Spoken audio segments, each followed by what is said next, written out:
warahmatullahi wabarakatuh. Yang saya hormati Bapak-bapak yang sudah hadir hari ini adalah diseminasi budaya positif ya, mengenai kegiatan yang ada di sekolah kita. Sebelumnya saya ucapkan terima kasih atas kehadiran Bapak-bapak yang sudah menyempatkan sudah hadir undangan kami. Ya, hari ini izinkan saya akan mempresentasikan mengenai budaya positif, yang mana budaya positif itu kaitannya dengan proses pembelajaran ataupun kondisi siswa yang ada di sekolah kita ini.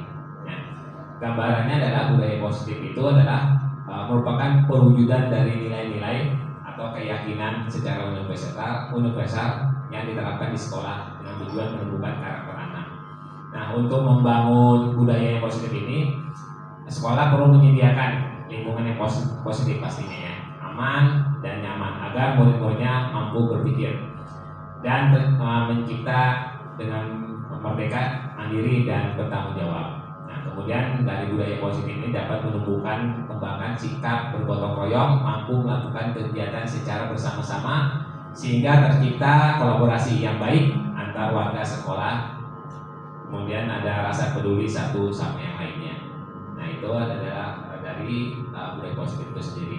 Nah, konsep dari dasar budaya positif ini ada 8 bagian. Yang pertama agar Bapak diketahui ya, yaitu perubahan paradigma pembelajaran. Nah, nanti akan saya kasih gambaran seperti apa. Kemudian yang kedua adalah disiplin positif. Yang ketiga mengenai nilai-nilai kebajikan.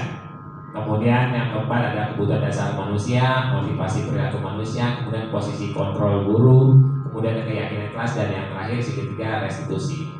Nah, kemudian saya akan coba gambarkan mengenai perubahan paradigma pembelajaran. Nah, di paradigma baru ini merupakan pembelajaran yang dirancang berdasarkan prinsip pembelajaran berdiferensiasi, sehingga murid belajar sesuai dengan kebutuhan berdasarkan tahap perkembangannya untuk mewujudkan profil pelajar Pancasila.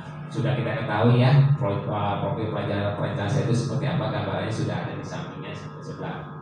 Nah, saya tidak membahas mengenai profil pelajar Pancasila-nya. Selanjutnya, nah ini kita bisa membayangkan ya untuk kondisi masing-masing guru, cara mengajarnya dan lain sebagainya. Saya minta kita akan bermain peran ya, masing-masing berpasangan dengan sebelahnya.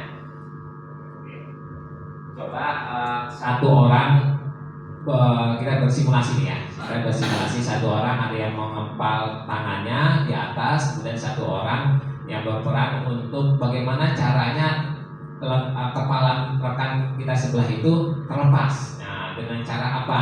Nah, ini kita membayangkan akan mensimulasikan kondisi kita. Bagaimana, terserah Bapak di sebelahnya. Jadi bayangkan, anggap aja ini kepalan tangan ini adalah sesuatu yang sangat berharga. Yang sangat berharga yang kita miliki, entah itu apa, pokoknya sangat berharga sekali. Kemudian ada satu rekan sebelah kita berusaha untuk membukanya atau meraihnya atau mau mengambilnya, walaupun itu adalah berharga bagi kita. Nah, kira-kira kita apakah kita mau memberikan atau enggak tergantung dari cara dia mendapatkannya. Ya, jadi ada satu orang yang mempertahankan harta yang berharga itu, ya, entah itu apa bentuknya, yang penting itu sangat berharga sekali bagi diri orang tersebut. Kemudian yang satu orang lagi berusaha untuk meraihnya atau mengambilnya. Nah, saya minta tolong masing-masing berpasangan, 1, 2, pas banget ini, ya, berpasangan. Nanti adegannya bergantian. Adegannya bergantian. Nah, siapa yang atau yang paling ini saya hitung ya. Pak Yusuf hitung 1, 2, 3, 4, 5, 6, 7, 8. Oke. Hitungannya ganjil kita simulasikan adalah tangannya yang mengepal. Artinya orang itu memiliki sesuatu yang berharga dalam hidupnya. Kemungkinan apakah yang paling berharga itu bisa dibagi dengan orang lain atau mempertahankan itu, gitu. Dan itu sangat berharga sekali. Gitu. Kalau diambil sama orang lain bagaimana? Gitu. Itu tergantung yang kepalanya itu. Yang satunya lagi yang hitungannya genap itu berusaha merayu terserah mau cara merayu atau membujuk atau mau bagaimana terserah. Yang penting apa yang kita inginkan kita dapat gitu. Berusaha merangkul atau mengambilnya. Gitu. Dengan cara halus, kasar, terserah gitu kan. Nah itu adegan kita. Oke. Bisa ya. Sekarang coba. Sekarang ada hitungan yang ganjil. Silakan dikepal tangannya, dikepal, silakan dikepal. Nah, dikepal berhadapan, silakan berhadapan, dikepal. Oke,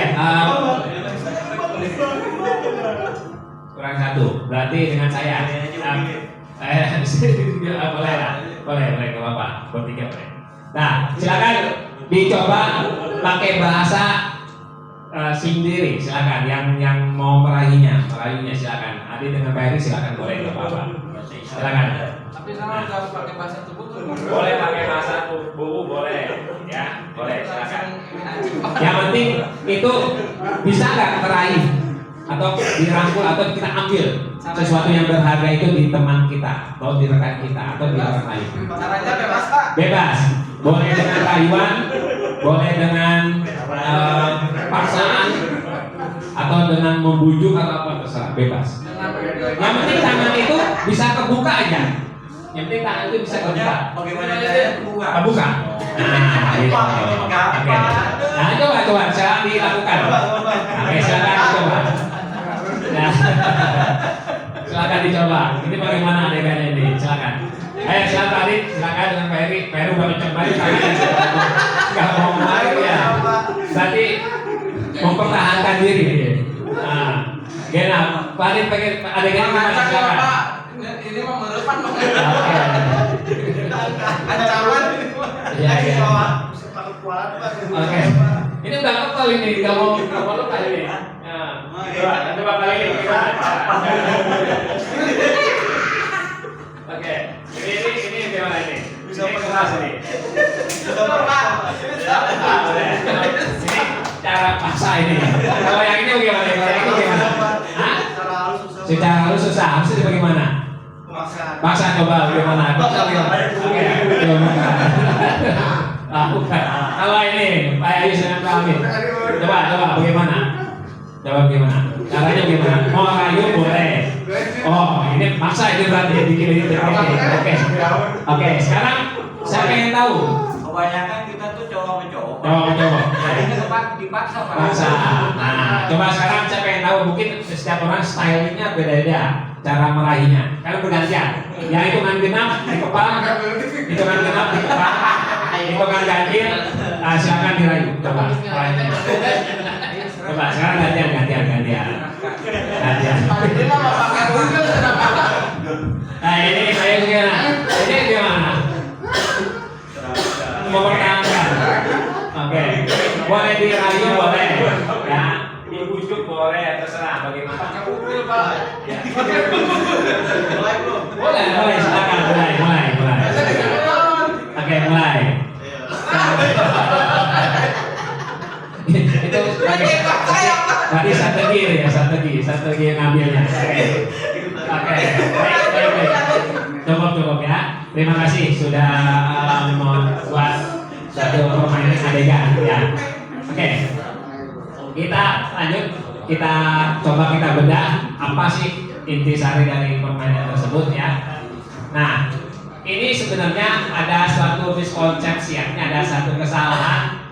Menurut kita dulu benar, tapi ternyata pas kita cross check ini miskonsepsi nih, ada kekeliruan paradigma kita. Yang pertama, ilusi guru atau anggapan guru itu mengontrol murid itu gampang atau mudah, tergantung dari guru. Ternyata itu adalah miskonsepsi. Ya. Nah, kemudian yang kedua adalah ini miskonsepsi juga nih, ya. Jadi kalau kritik dan atau membuat orang merasa bersalah itu artinya menguatkan karakter. Jadi membentuk karakter itu kalau orang itu udah salah dulu, digedok nanti diketok dulu gitu kan. Pokoknya merasa bersalah itu menguatkan karakter. Ternyata itu miskonsepsi. Ada kekeliruan di situ. Nah kemudian yang ketiga ini penguatan positif itu sangat bermanfaat sebagai bayangannya ya. Itu ternyata juga ada kekeliruan di situ ya untuk penguatan. Kemudian yang terakhir ini adalah bagaimana caranya untuk mendewasakan ya dengan cara memiliki hak untuk memaksa murid untuk dewasa. Itu tuh juga sangat salah. Jadi mengontrol itu nggak seperti itu. Nah ini adalah satu kekeliruan konsepnya. Bagaimana sebaiknya yang harus kita lakukan? Nah ini ada sebuah kutipan dari Stephen, kita bacakan kalimatnya.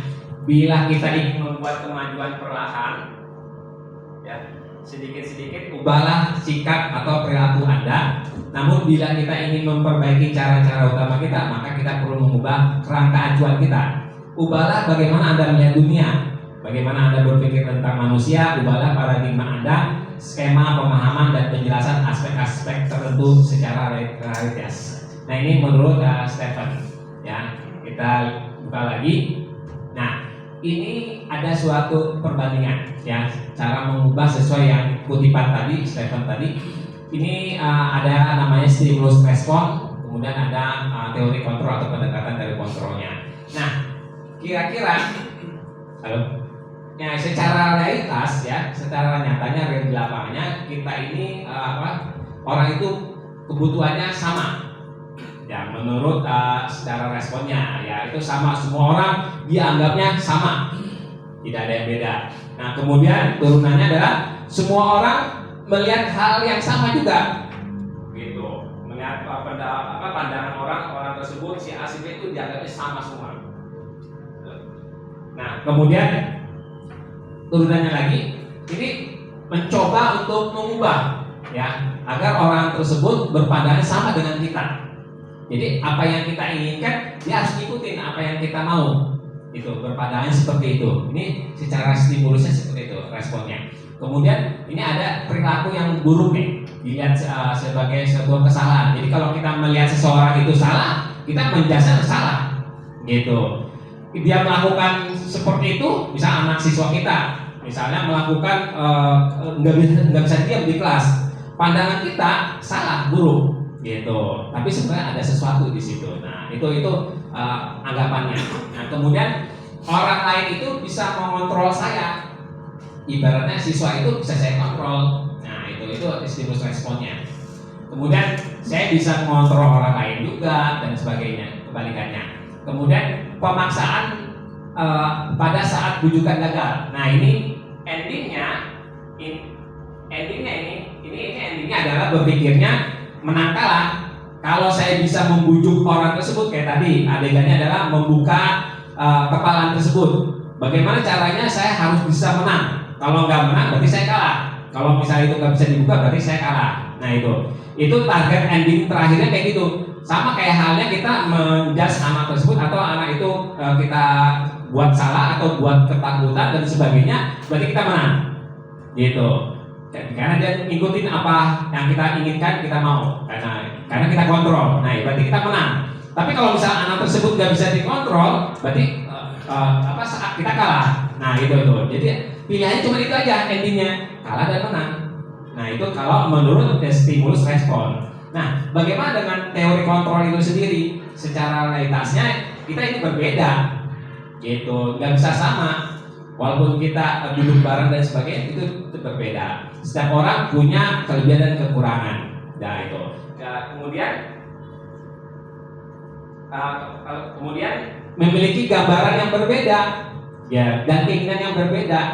Nah setiap orang seperti itu gambarnya. Kemudian ini memahami cara pandang orang tentang dunia berbeda-beda juga sama dan memiliki tujuan yang berbeda. Kalau ada siswa kita yang di kelas itu tidak bisa diam, pergi-pergian, keluar masuk, itu menurut teori kontrol dia punya tujuan, gitu, punya tujuan. Dia keluar pasti ada tujuan, dia mau kemana pasti ada tujuan. Orang itu nggak bisa diam, bisa di kelas, anak tersebut nggak bisa diam, itu pasti ada tujuannya.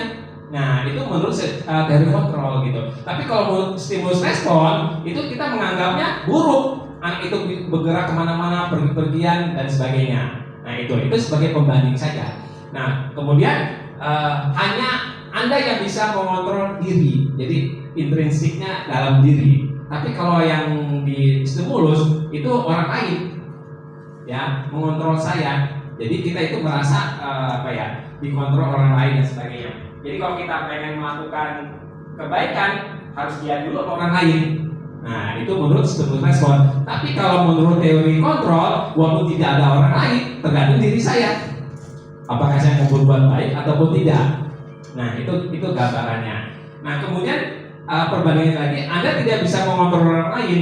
Nah tapi kalau untuk stimulus respon, kita bisa mengontrol orang lain, mengikuti apa yang kita mau.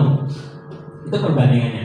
Tapi kalau di teori kontrol, kita tidak bisa mengontrol orang lain. Itu masing-masing bawaan pada diri dia. Nah itu gambarannya. Begitupun sama dengan siswa kita. Kita tidak bisa mengontrol orang lain atau tidak bisa mengontrol siswa, karena itu tergantung dari intrinsiknya. Tapi kalau misalnya siswa itu ngikutin apa kata kita, berarti itu stimulus respon. Berarti ada sesuatu, berarti siswa itu kalah jatuhnya intinya.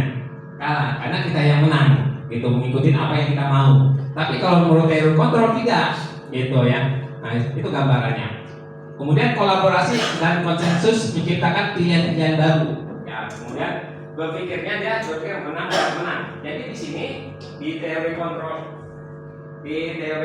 ini win-win solution, tidak ada menang, tidak ada yang kalah. Jadi dua-duanya menang. Siswa kita menang, kita pun sebagai guru menang. Jadi ada dua-duanya enak gitu. Kalau yang di stimulus respon itu kalah menang atau ada yang dijatuhkan atau diangkat. Nah itu bedanya di situ doang. Jadi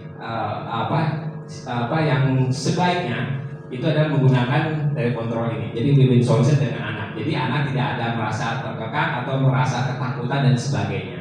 Itu gambarannya. Nah kemudian kita buka lagi. Nah di sini ada disiplin namanya positif. Nah di mana di situ munculnya kemerdekaan. Ya, disitulah harus ada disiplin yang kuat, sungguh disiplin yang bersifat self disiplin. Yaitu kita sendiri yang mewajibkan kita dengan sekeras-kerasnya, tetapi itu cuma sama saja sebenarnya. Dan jika kita tidak cakap melakukan self disiplin, wajib penguasa lain mendisiplin diri kita, dan peraturan demikian itu yang harus dilakukan dalam suasana yang merdeka. Nah itu menurut pemikiran Caca Dewantara. Nah itu gambarannya. Nah kemudian di sini ada disiplin berasal dari kata disiplina, berarti belajar. Disiplin mengacu pada disiplin diri yang memiliki tanggung jawab terhadap apa yang dilakukannya berdasarkan nilai-nilai yang diyakininya. Kemudian disiplin positif merupakan salah satu cara penerapan disiplin yang bertujuan untuk menumbuhkan kesadaran serta memberdayakan murid tanpa imbalan penghargaan atau ancaman atau hukuman. Nah itu disiplin. Ya, jadi sebenarnya tujuannya menciptakan murid memiliki disiplin ini sehingga mereka berperilaku mengacu pada nilai-nilai kebajikan secara universal. Ya, terus termotivasi di dalam intrinsik atau di dalam perubahan diri dia sendiri. Jadi untuk merubah seseorang itu harus dari intrinsiknya atau dalam diri dia sendiri. Nah, kemudian, ini kita ada 3 cara untuk mendapatkan itu. Apakah itu menggunakan hukuman ataupun konsekuensi ataupun restitusi. Nah, yang sering kita lakukan, kita di pasanya yang pertama nih, di bagian sebelah kiri, yaitu hukuman. Nah, hukuman ini yang sering kita lakukan adalah ini sebenarnya tidak terencana, karena tiba-tiba kita melihat anak nakal, anak kabur-kaburan atau anak lagi tidur misalnya, itu langsung secara responnya secara cepat, gitu, otomatis refleks lah gitu. Kita memarahkan atau kita memarahi anak tersebut. Ini tidak terencana hukuman itu tiba-tiba. Kemudian murid tidak tahu apa yang akan terjadi atau tidak dilibatkan. Nah itu. Kemudian bersifatnya satu arah, semaunya ya yang lebih kuat pastinya dia yang akan menang. Kemudian berupa hukuman atau fisik dan psikis, bisa menggunakan secara fisik dan psikis itu. Kalau psikis ya berarti dengan omelan dimarahi dan sebagainya. Ya. Nah itu yang terjadi ya hukuman itu. Nah ada yang sistemnya konsekuensi. Nah kalau konsekuensi ini biasanya kesepakatan kelas ya, dan itu direncanakan ya sesuai peraturan yang ada. Kemudian murid tetap dibuat tidak nyaman karena kesepakatannya memenangkan sebelah pihak gitu ya.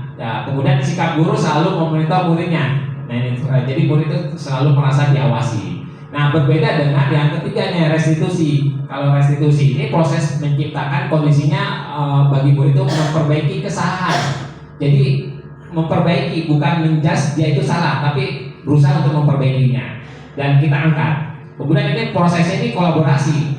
Ya, jadi kebersamaannya di situ ada kerjasamanya. Nah, itu restitusi. Kita coba yang lainnya ini ada nilai kebajikan.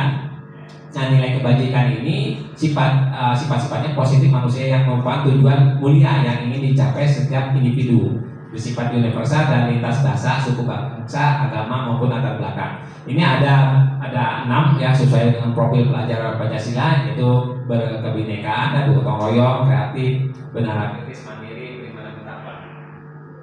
Nah, itu profil pelajar Pancasila ada 6 butir. Kemudian ini adalah dasar dari kebutuhan manusia itu sendiri, ya, di mana manusia itu butuh namanya merdeka. Ya, di situ harus ada disiplin yang kuat, disiplin yang bersifat self disiplin ya, yaitu kita sendiri yang mewajibkan kita dengan sekeras-kerasnya, tetapi itu sama saja. Ya, ini kebutuhan manusia. Oke. Kemudian ini ada kebutuhan dasarnya ada 5 yang harus kita ketahui. Yang pertama bertahan hidup, kasih sayang dan terima kasih, penguasaan, kebebasan dan kesenangan. Nah, kalau bertahan hidup, salah satunya itu pasti sandang pangan, ya, pakaian, tempat tinggal dan keamanan dan sebagainya. Nah, itu dasar sekali basicnya kebutuhan manusia itu. Nah, kemudian ada kasih sayang dan terima kasih, ya, artinya kita di situ ada kepedulian, ya, anak itu senang namanya dikasih perhatian dan sebagainya, kerjasama, ya. Nah, kemudian di sini ada yang ketiga adalah penguasaan. Penguasaan ini ada harga diri, keinginan untuk dianggap, kemudian berprestasi dan diakui. Ini penguasaan. Yang keempat ini kebebasan, mandiri, memiliki pilihan, mencoba hal yang baru, terus mengendalikan arah dirinya. Yang kelima ini sebagai dasar kebutuhan manusia itu dia senang namanya bermain, humor dan antusiasme ataupun tertawa. Nah, ini 5 butir ini ada di setiap manusia. Nah, seperti itu gambarannya. Kemudian ini ada suatu studi kasus. Ini ada pertanyaan.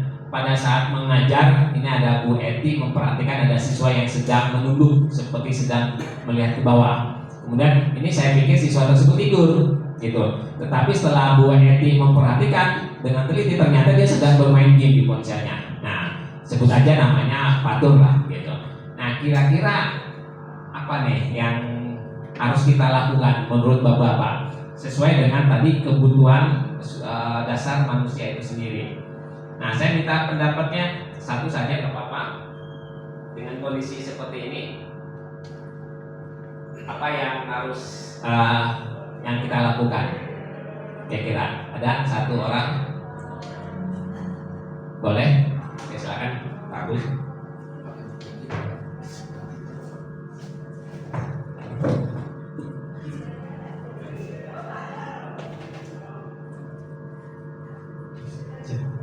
Bismillahirrahmanirrahim. Assalamualaikum warahmatullahi wabarakatuh.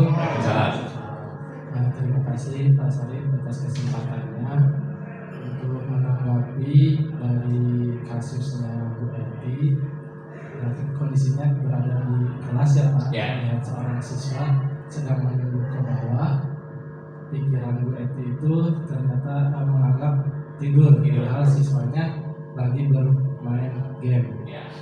Caranya mungkin yang baik itu yang pertama jangan pakai hukuman. Yang seharusnya dilakukan itu kita harus bikin konsekuensi atau kesepakatan dalam sebelum belajar.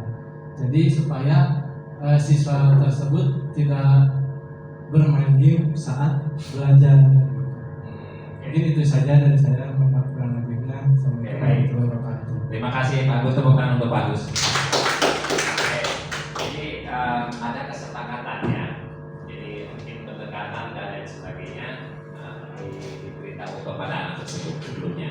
Jadi sebelum mulai KBM harus ada kesepakatannya tersebut. Nah, kita lanjut. Nah, ini ada motivasi manusia, yaitu ada dua unsur. Yang pertama ekstrinsik dan intrinsik. Nah, kalau ekstrinsik ini dari luar, ya.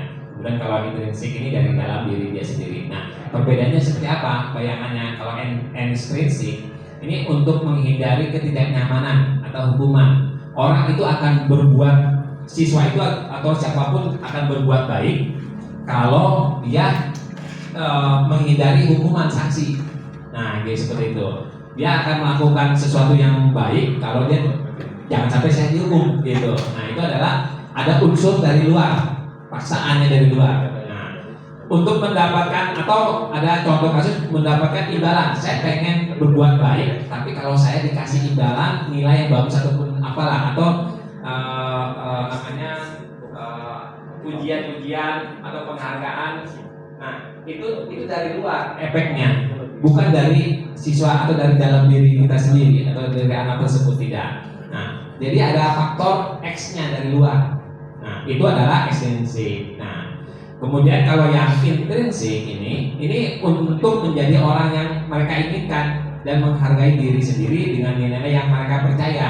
Walaupun tidak ada hukuman, tidak ada reward ataupun imbalan lainnya, dia tetap tumbuh dalam diri dia sendiri. Itu yang kita inginkan anak-anak tersebut, ya. Jadi munculnya di dalam diri dia sendiri intrinsik. Jadi tidak ada beban di situ. Nah, inilah cara memberikan motivasi supaya intrinsik itu muncul di dalam diri anak-anak kita nantinya. Nah, bagaimana caranya motivasi perilaku manusia itu supaya bisa muncul intrinsiknya?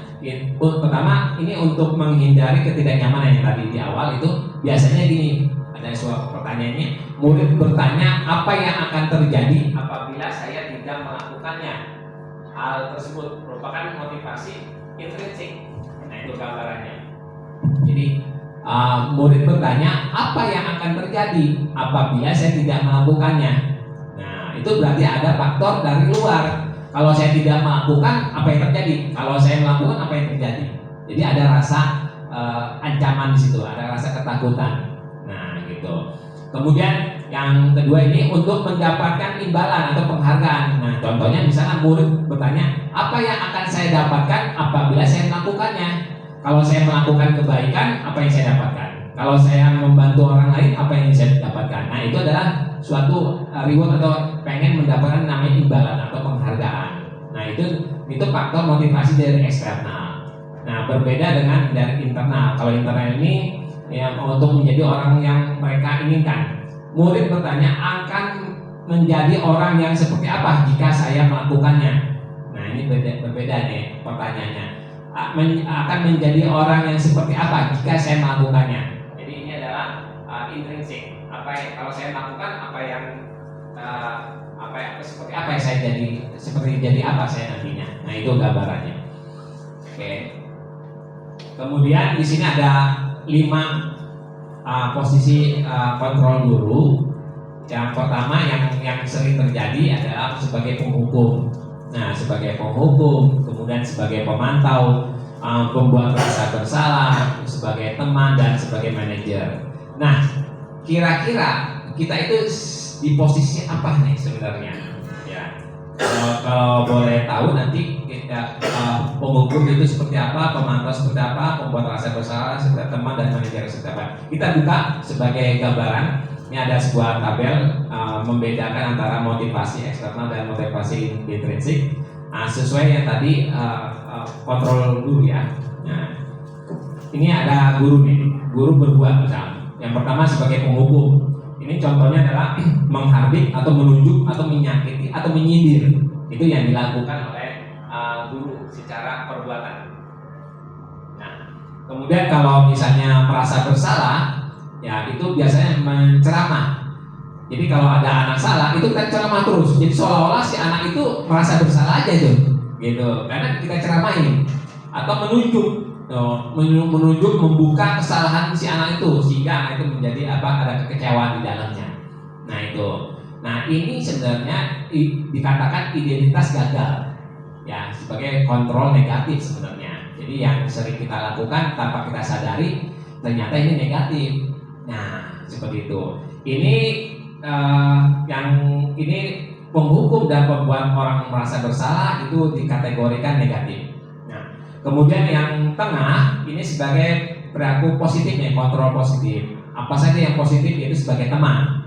Misalnya contohnya yang guru berbuat itu adalah membuat alasan-alasan untuk murid-muridnya. Jadi kalau misalnya teman kan kalau diajakan ngobrol ya seperti biasa saja ngobrolnya. Misalnya kamu kenapa tidak masuk, kamu kenapa seperti ini, jadi kayak ngobrol. Nah itu adalah teman. Nah itu apakah posisi kita sebagai teman atau sebagai penghukum? Nah itu kita bisa menilai diri kita sendiri. Kemudian yang keempat ini posisi positifnya adalah sebagai pemantau. Guru itu sebagai pemantau.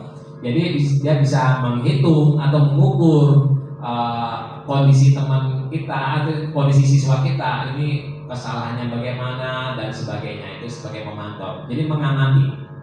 Nah itu. Nah yang bagus sebagai kontrol diri ada sebagai manajer. Nah sebagai manajer ini kalau guru berbuat itu mengajukan pertanyaan-pertanyaan. Kita kita panggil anak tersebut, kita ajak ngobrol di mana kekurangannya, terus solusinya apa yang mau dia perbuat, dan solusi itu harus muncul pada anak tersebut, pada diri anak tersebut, karena sesuai dengan kesepakatannya, kesepakatan kelasnya lah sebagai gitu. Nah itu contohnya. Jadi ada 5 model sebagai penghukum, membuat salah, terus sebagai teman, pemantau dan manajer. Nah kemudian contoh yang selanjutnya adalah guru berkata juga. Biasanya kalau sebagai penghukum dia selalu mengatakan kamu tidak melakukan apa nih? Kalau kamu tidak melakukannya, saya akan seperti itu. Jadi ada suatu ancaman di situ. Saya akan apa nih? Apakah saya akan push up atau saya apalah gitu. Nah itu adalah sebagai penghukumnya. Kalau berbuat salah biasanya guru itu kalau ngomong ya kamu sudah mengecewakan bapak. Nah gitu. Bapak malu nih gitu sama guru yang lain. Saya udah wali kelas malu nih gimana nih gitu. Kamu sudah melanggar disiplin dan sebagainya. Itu biasa kata-kata yang sering keluar oleh guru-guru tersebut. Nah, kalau misalnya sebagai teman, biasanya guru tersebut itu ini lakukannya bahasanya ya sudah, nanti bapak ibu bantu bereskan. Nah, gitu. Itu teman. Kalau temannya gitu, kalau ada yang perlu dibantu ya dibantu aja bareng-bareng gitu seperti itu. Nah, itu. Kalau ya sebagai pemantau, ini kita biasanya ada konsekuensi atau sanksinya. Tapi sesuai kesepakatan. Kalau misalnya kalau misalnya tidak terlambat masuk, misalnya kesepakatannya suruh nyanyi atau suruh bersih apa gitu, nah, seperti itu. Tapi harus sepakat. Nah itu pemantau. Jadi sanksinya kita bersama yang membuat, karena sendiri kita yang buat peraturannya. Tapi berbeda dengan konsep manajer.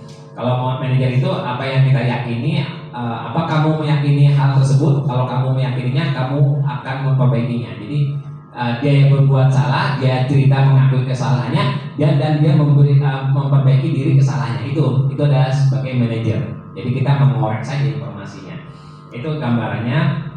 Nah, kemudian di sini ada posisi kita sebagai apa nih? Ini ada suatu pertanyaan. Nah, saya pengen tahu di antara bapak-bapak yang hadir di sini, ya, yang dia hadir di sini, kira-kira saya mau tanya satu-satu nih. Ya, kira-kira posisi kita di mana ini? Gitu. Yang sudah kita lakukan dan rencananya kita pengen seperti apa? Yang lalu itu posisi saya seperti ini dulunya. Tapi saya pengen nanti ke depannya saya pengen seperti ini. Nah, saya minta pendapatnya dari Bapak semuanya satu-satu. Dari Pak Didin dulu, silakan Pak Didin. Kondisi nyata realnya saya kemarin itu seperti apa? Tapi setelah saya jelaskan seperti ini, sebaiknya saya seperti apa? Nah, seperti itu. Silakan Pak Didin. Untuk saya mungkin yang sudah saya jalani ya, saya berada di posisi sebagai teman. Sebagai teman. Ya. Terus sebagai teman yang sekarang ini. Ya mungkin Ya. teman dan pemantau juga. Gitu. Terus rencana kedepannya mau tetap teman atau ada perubahan? Kedepannya mungkin saya akan perbaiki lagi menjadi ke tahap manajer. Tahap manajer. Oke, baik, terima kasih Pak Didi. Selanjutnya Pak Agus, silakan. pasti semua orang itu awalnya ada di posisi, pernah merasa di posisi penghukum dan membuat rasa bersalah. Oke. Gitu. Dengan adanya materi ini kita pasti bisa mengevaluasi, belajar untuk di posisi teman, pemantau atau manajer. Oke, rencananya nanti Pak Agus mau di mana posisi nantinya? Kalau bisa di manajer, Pak. Manajer perusahaan ya. Ya, diusahakan. Ya, silakan. Terima kasih Pak Agus. Selanjutnya Pak Lili. Untuk saat ini posisi saya sebagai teman Pak. Teman, oke deh. Kemudian yang akan datang ini sebagai pemantau dan manajer. Kedepannya ya, sebagai manajer. Oke, terima kasih Pak Lili. Silakan Pak Adit. Oke, terima kasih Pak Sadip. Posisi saya sekarang ya saya alami itu sebagai membuat rasa bersalah. Membawa salah. Jadi, oke. Jadi saya akan memperbaiki diri saya hingga saya bisa menjadi manajer. Oke, terima kasih Pak. Silakan. Terima kasih. Kalau pengalaman saya pribadi itu dari dulu itu awal Pak ya. Iya, Belajar itu awal. karena mungkin belum paham tentang masih belum pelajaran. Iya. Apalagi yang kekinian itu pas saya alami itu menghukum membuat rasa bersalah Salah. itu Oke, dulu Pak. dulu. Ya, sekarang saya sudah mulai ke tahapan teman dan pemantau. Sama mantau. Kedepannya itu Berusaha. kan Untuk manajer ya? Manajer. Oke, siap. Kalau dari 5 tahapan ini hanya manajer saja mungkin yang Belum ya? Gitu. Mungkin itu Pak. Terima kasih Pak Lili. Lanjut Pak Amin. Oke. Kalau pengalaman saya selama ini, ya, saya mungkin sebagai pemantau, Ya, kemudian pembuat rasa bersalah, dan sekarang ini lebih dominan ke teman. teman. Ya, kalau ke manajer mungkin akan bisa perbaiki ke arah sana. Oke, baik, terima kasih Pak Amin. Lanjut Pak Yayu silakan. Oke. Saat ini saya di posisi pemantau. Mungkin setelah pemantau karena sudah melewati masa berteman, menghukum, membuat kayaknya masuk ke manajemen ya. Manajer. Iya, Baik, masih. terima kasih Pak Yayu. Oke, baik. Tepuk tangan untuk kita semua. Mudah-mudahan rencana kita ke depannya sebagai kontrol diri yang mudah ke tahap manajer ya. Jadi win-win solution di situ. Oke, baik, kita lanjut. Nah, ini ada pembentukan kelas Bapak-bapak. Yang pertama, nanti supaya anak itu tidak merasa bersalah dan sebagainya, terus di situ ada kesepakatan di kelas. Ini ada urutannya. Yang pertama, ini sifatnya abstrak sebenarnya, bebas sih.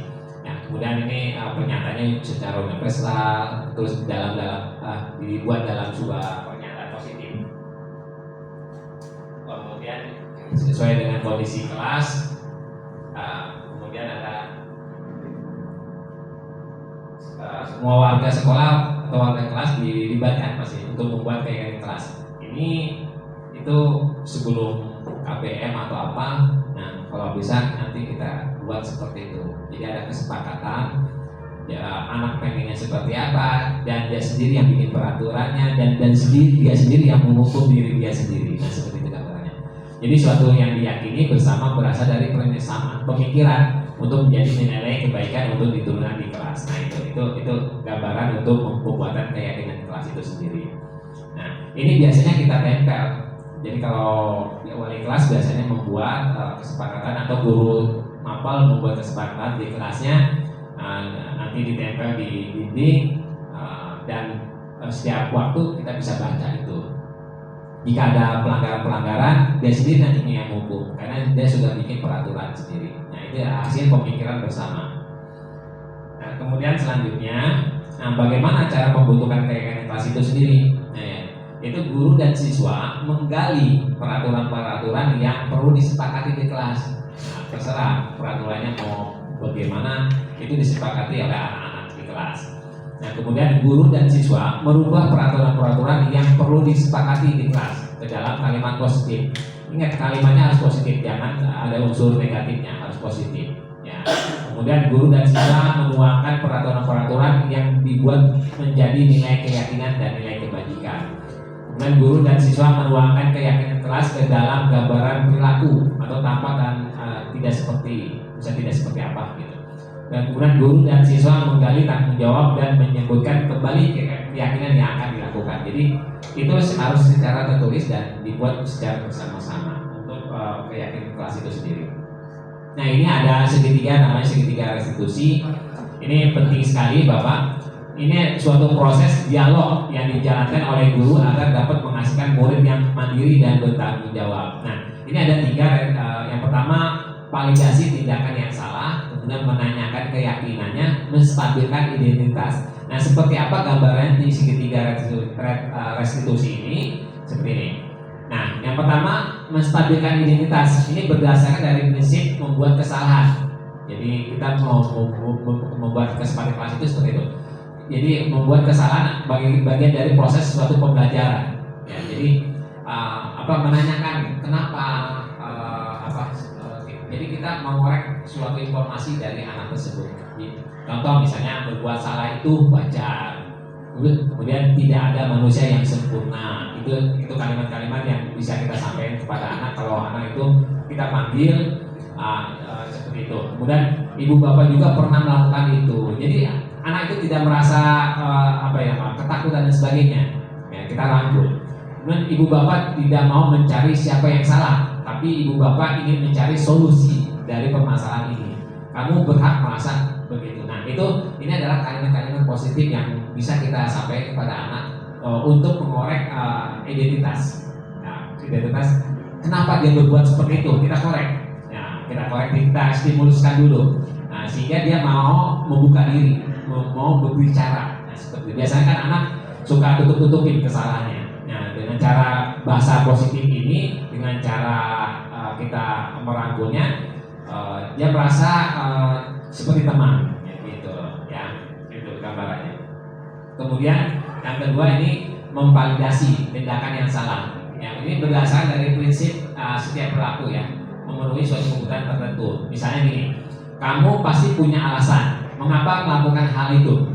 Nah, kita tanyakan, misalnya dia nggak masuk sekolah dan sebagainya, atau dia pergi-pergian, keluar kelas terus, gitu, nggak ada guru dia keluar kelas terus. Nah, kita bisa tanyakan, kenapa? Pasti kamu punya alasan kamu keluar kelas pada saat pelajaran si A misalnya dan sebagainya.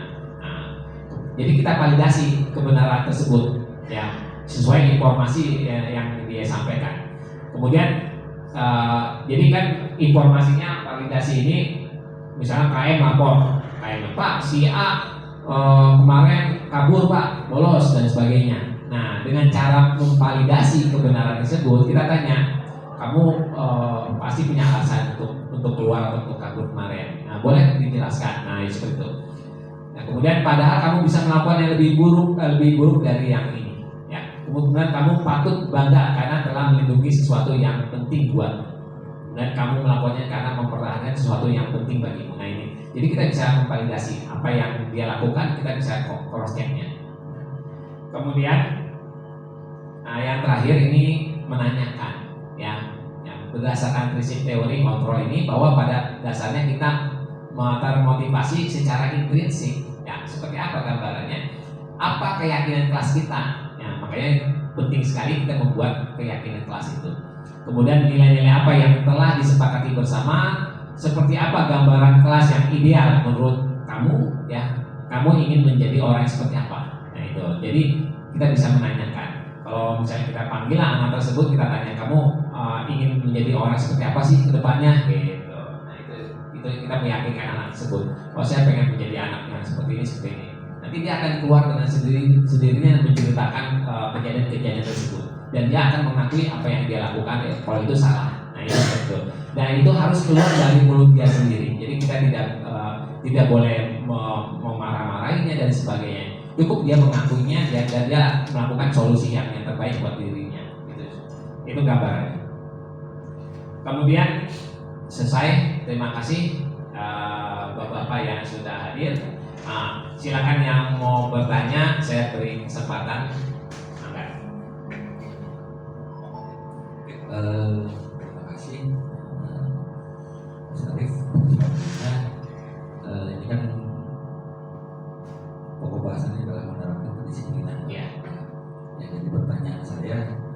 guna menerapkan kedisiplinan dan keteraturan dalam kelas, itu apakah pembentukan keyakinan kelas itu juga harus dituangkan dalam rencana perangkat pembelajaran kita atau RPP-nya? Karena kan biasanya kita suka lupa Pak, sedangkan manfaat dari keyakinan kelas ini kan tadi terciptanya kedisiplinan dan keteraturan dalam kelas. Ya. Mungkin itu aja Pak pertanyaan. Ya, terima kasih Pak Eri. Jadi sebenarnya keyakinan kelas itu bisa dalam bentuk abstrak ya, atau bisa secara tertulis juga boleh. Ya, yang penting di situ adalah ada kesepakatan bersama, intinya itu sama setiap warga kelas, baik itu siswa ataupun guru mapelnya ataupun wali kelasnya yang bersangkutan dalam kelas tersebut, sama-sama menyadari dan sama-sama mensepakatinya. Ya, mensepakatinya untuk menuju hal yang positif seperti itu. Nah, terkait kalau masalah mau dituangkan dalam bentuk RPP ataupun apa untuk sebagai pengingat menjadi masalah sebenarnya. Tapi yang sering terjadi yang sudah dilakukan sebelum-sebelumnya itu boleh ditulis secara mading atau apa ya, kesempatan kelas bersama, menulis di situ semua. Nah, tujuannya apa ditempel di dinding kelas itu? Jadi semuanya bisa membaca diulang-ulang, mengingatkan. Nah, dia khawatirkan kalau dalam bentuk RPP siswa nggak hafal gitu, takutnya lupa, yang tahu tak gurunya gitu ya. Nah, bagusnya bersama, kita transparansinya di situ enaknya. Inilah kesepakatan bersama yang sudah kita tuangkan di dalam kelas tempo hari waktu gitu kan, bahwa kalau melakukan ini konsekuensinya ini, kalau melakukan ini konsekuensinya itu, dan itu harus sepakat bersama. Nah, kalau sudah mensepakati itu, kemungkinan besar anak akan menyadari kalau saya melakukan ini ya saya harus konsekuensi seperti ini, dan itu harus atas kesadaran diri dia sendiri. Dia akan mencarikan solusinya dan dia akan menghukum diri dia sendiri.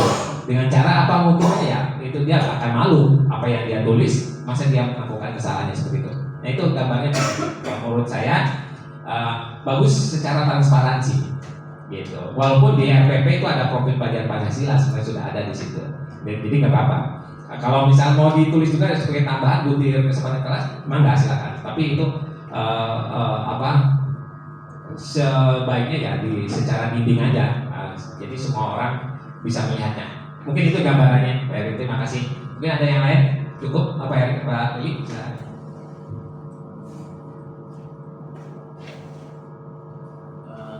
Saya mau nanya nih Pak, Ya. dari yang tadi Bapak jelasin tentang 5 posisi kontrol ya.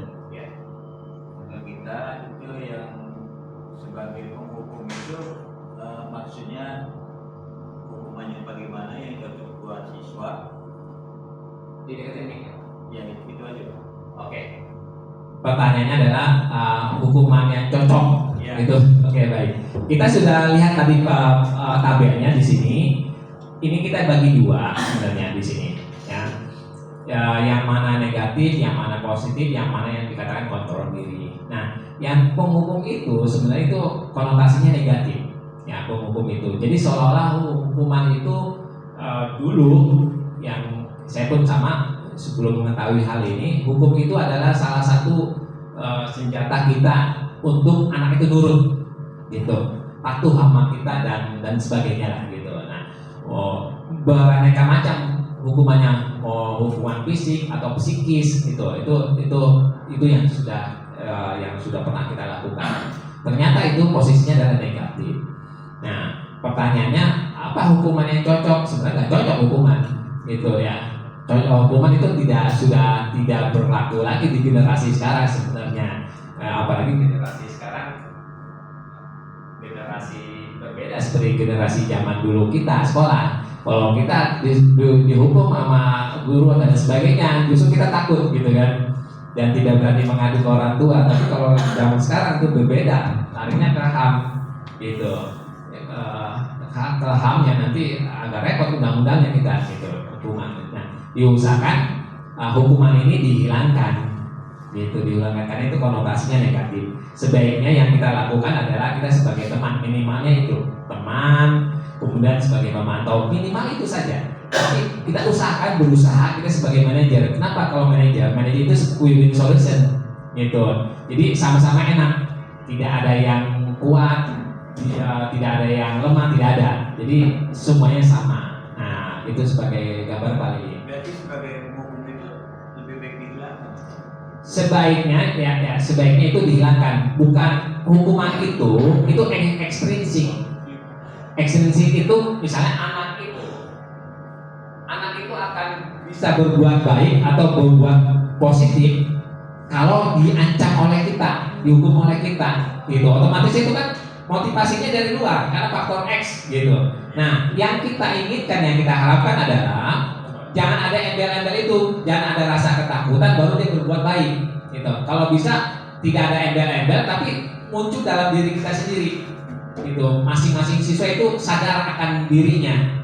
Saya kalau melakukan seperti ini malu. Nah begitu pun sama kayak di negara luar. Sebagai gambaran misalnya di negara luar, misalnya negara Jepang itu kalau buang sampah malu karena udah masuk ada intrinsiknya dia gitu.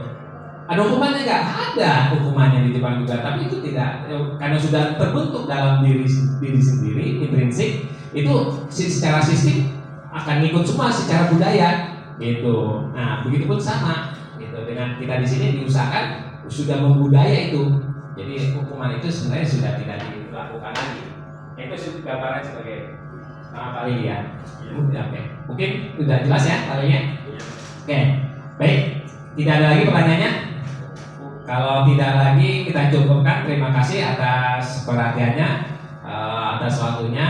Mudah-mudahan dari penyampaian budaya positif ini mengimbas kepada bapak-bapak di kelas dan dicoba untuk melakukan hal-hal yang tadi sebagai kontrol guru ya, ada 5 unsur. Salah satunya yang kita targetkan adalah sebagai manajer. Nah seperti ini. Nah diharapkan seperti itu. Nah mudah-mudahan apa yang saya sampaikan ya kurang lebihnya saya mohon maaf ya, mudah-mudahan bermanfaat untuk kita semuanya untuk kemajuan sekolah kita bersama. Ya demikian Bapak-bapak, terima kasih atas waktunya. Saya tutup dan saya akhiri. Assalamualaikum warahmatullahi wabarakatuh.